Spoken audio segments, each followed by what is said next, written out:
खबर शौकनगर से है। विश्व की सबसे बड़ी राजनीतिक पार्टी कही जाने वाली भारतीय जनता पार्टी में गुना शिवपुरी लोकसभा में पार्टी अलग अलग हिस्सों में बटी नजर आ रही है। भाजपा के अंतर कलह अब सार्वजनिक भी होने लगे हैं। बीते लोकसभा चुनाव में गुना शिवपुरी लोकसभा से आए अप्रत्याशित परिणाम ने देश भर में सुर्खियां बटोरी थी। वहीं मध्य प्रदेश में हुए सत्ता परिवर्तन के बाद प्रदेश के राजनीतिक हालात पूरी तरह से बदल चुके हैं, पूरी तरह से बदल गए हैं। और अब भले ही मंचों से भाजपा एकजुट होने की बात कहें, लेकिन कहीं ना कहीं अंदर सब कुछ ठीक नहीं है। बीते दिनों गुना में सभा के दौरान मध्य प्रदेश के पंचायत मंत्री महेंद्र सिंह सिसोदिया ने केंद्रीय मंत्री ज्योतिरादित्य को संबोधित करते हुए कहा था कि हमसे पिछले चुनाव में गलती हो गई और इसके लिए उन्होंने सिंधिया से भरे मंच से माफी मांगी थी।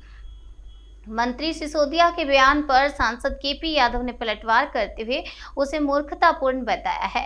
उन्होंने कहा कि कोई बार बार गलती करता है तो मेरा फर्ज है कि जनता के सम्मान के लिए मैं उन्हें टोकूं। उन्होंने कहा कि इस प्रकार की बातों से कार्यकर्ता के मन में निराशा का भाव आता है। बहरहाल भाजपा के मंत्री और सांसद के बीच इस प्रकार की बयानबाजी भाजपा के अंतर कलह को बाहर लेकर जा रही है और जो भी आने वाले चुनाव में भाजपा के लिए परेशानी का सबब बन सकता है। उनके द्वारा एक बयान दिया गया है। उन्होंने बोला है कि महाराष्ट्र जो कुछ चुनाव हुआ था उसमें माफ़ी मांगी है। इस संबंध में आपका क्या कहना है?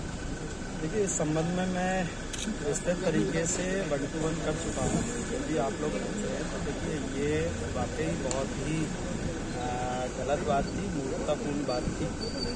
उन्हें ऐसा नहीं बोलना चाहिए। हालांकि वो मेरे बड़े भाई हैं, मेरे परिवार के सदस्य, क्योंकि हम सभी एक पार्टी में हैं और जो भी हम एक पार्टी में हैं तो हम इस पार्टी में परिवार में हैं।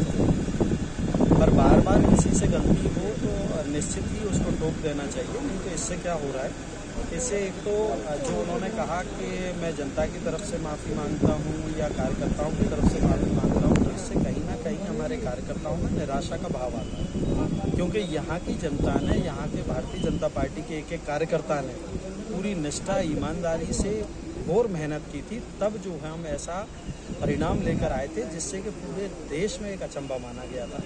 एक एक व्यक्ति ने मेहनत की थी और बार बार उनको टोकने के बाद भी अगर वो इस तरह की बात करेंगे तो मुझे यहाँ की जनता ने चुना है, उन्होंने मुझ पर भरोसा जताया है, तो मेरा दायित्व बनता है कि मैं उनके सम्मान के लिए उनके साथ खड़ा रहूं। और अगर कोई गलत बात कर रहा है तो निश्चित ही उसे टोकूं। क्योंकि मुझे कई कार्यकर्ताओं के फ़ोन आए थे कि इस तरह की अगर वो बयानबाजी कर रहे हैं तो आप क्यों उनको नहीं रोक रहे हैं या क्यों नहीं कह रहे हैं। इस संबंध में आप शीर्ष नेतृत्व से कोई चर्चा करें?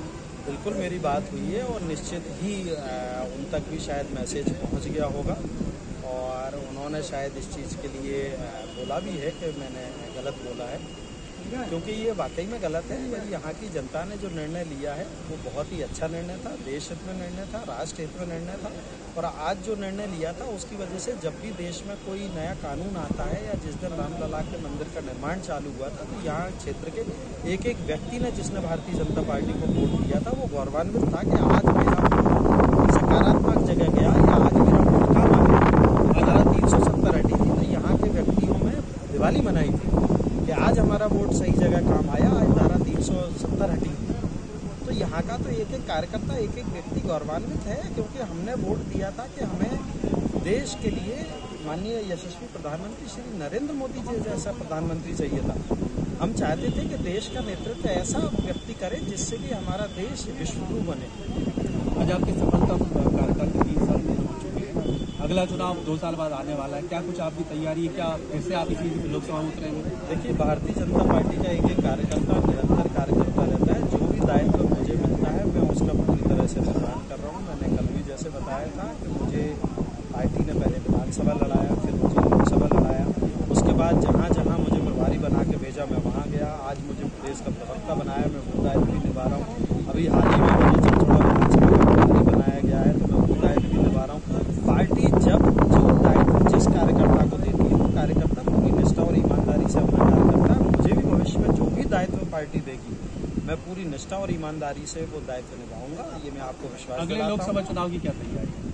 देखिए, हम 24 घंटे हर चुनाव के लिए तैयार रहते हैं। अभी भी आपने देखा होगा कि ये पंचायत और निकाय के जो चुनाव आ रहे हैं इसकी हमारी पूरी तैयारी थी, इसलिए हमें कोई फर्क नहीं पड़ रहा। हमारी हमेशा भारतीय जनता पार्टी के हर चुनाव को लेकर तैयारी रहती है। हमारी 23 की भी तैयारी है, हमारी 24 की भी तैयारी है तो हम लोग तो पूरी तरह से तैयार रहते हैं, 24 घंटे काम करते हैं, तो हमें कोई फर्क नहीं पड़ता। अगले लोकसभा चुनाव में एक बार हम फिर से डॉक्टर के यादव को प्रत्याशी के रूप में देखेंगे।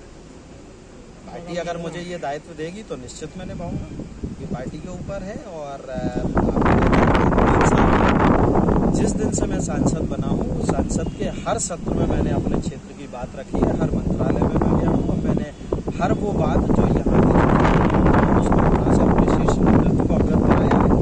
हाँ, बीच में कोविड काल की वजह से 2 साल में उतने काम नहीं हो पाए जो होने चाहिए थे, लेकिन फिर भी मैं प्रयासरत हूँ और कई काम सैंक्शन हुए भी हैं और कई काम पेंडिंग हैं, कई काम आपको आगे भविष्य में दिखेंगे। निश्चित ही देश बदल रहा है, नए राष्ट्र का निर्माण हो रहा है और हमारे क्षेत्र में भी नित नई सौगातें रोज मिल रही हैं और आगे भी मिलती रहेंगी। और मेरा प्रयास है, क्योंकि मैं यहाँ जन्मा हूँ, ये मेरी जन्मभूमि भी है, मेरी कर्मभूमि भी है। मैं आप जैसा ही एक आम साधारण नागरिक हूँ जिसको यहाँ की क्षेत्र के बारे में और क्षेत्र की समस्याओं के बारे में मैं बहुत अच्छे से मुझे पता है और मैं हर वो चीज़ उठाता हूँ जो इस क्षेत्र की समस्या है। हमें भी वो सारी सुख सुविधाएं इस क्षेत्र को मिलनी चाहिए जो अन्य महानगरों में या दूसरी जगह मिलती हैं।